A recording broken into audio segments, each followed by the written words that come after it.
Good afternoon, fourth graders. This is the grammar lesson for Friday, April 17th, and it is lesson 5.7, quotation marks. As some of you may know, quotations. I'm only going to do this lesson for one day. There's two lessons that are dedicated to the quotation marks. We will be doing the second section of quotations next week. Starting on Monday. But let's get right into this. This is going to be a short video. It's not going to take us long, and it's one of the reasons why we're going to break it down in one day.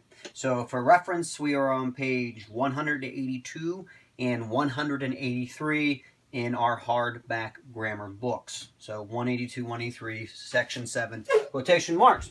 All right. Quotation marks. Direct quotation is when you write the exact words that a speaker is saying.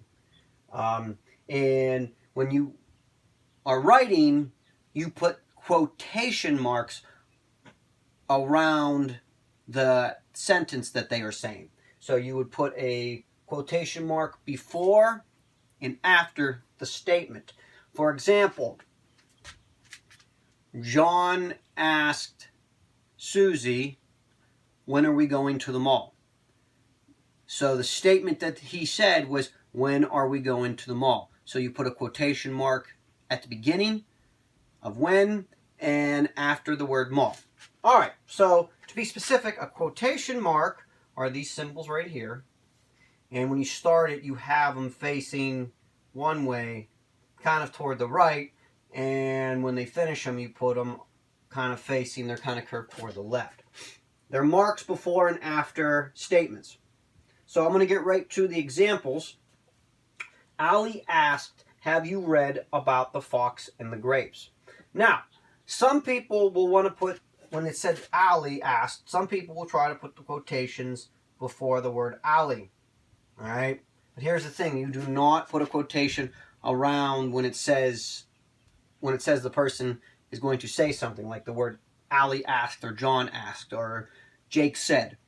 You don't put it on those two words. You put it to when they're actually talking. So Ali asked, let's erase the quotation example I gave, "Have you read about the fox and the grapes?" So the actual question that they're asking, the statement, begins with the word have. So you start with the two curved lines that are facing to the right.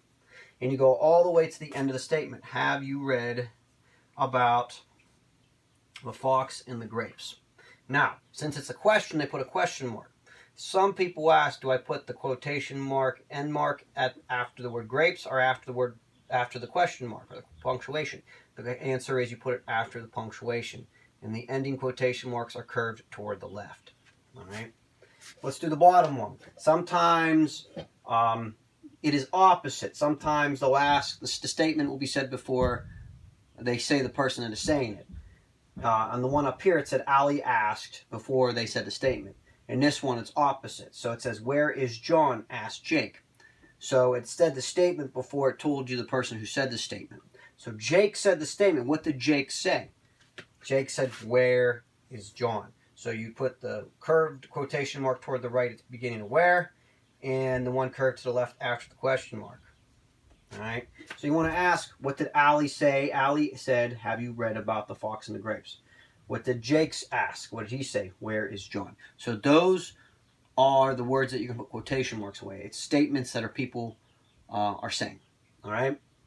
So just to refresh, a direct quotation is when you write the exact words that someone or a speaker is saying. And the quotation marks are marks that you put before and after that statement's said. All right. So on page 182, I want you to do the 1 through 8. Read the sentence out loud to yourself with your parents and then tell them or yourself where the quotation marks go. For example, we do number 1 on 182. Mrs. Diaz asked, "Have you read Aesop's Fable Tales?" So what did Miss Diaz ask? Have you read about Aesop's Fable Tales? So you put the one quotation mark before have and then after fables. But there's a question mark, so make sure you put it after the punctuation. In some cases, in the middle of the sentence, so if you got a comma, you put it after the comma.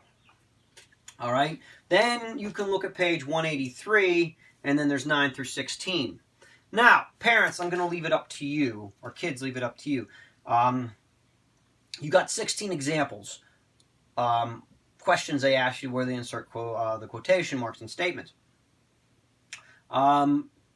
If you can master the skill in 8 to 10, you can stop there. I recommend that you do them all. Like what I do with my son Evan, of course, is in this class. I will do as many, and then when I feel he's really got a grasp on the skill, where he's literally, I mean, he's flying through them. Then I could do 5 or 6, 7 of them, and it's like, okay, you don't have to do the last 3 because I know you understand this. All right, so for tonight, or for the work I would like you to turn in, so you need your workbook plus, page 88 in your workbook plus. There are 10 problems. You need to find where to put the quotation marks. All right, so that is it for today. I will see you guys, see and hopefully hear from you next Monday. So until then, stay safe, God bless, and have a good weekend.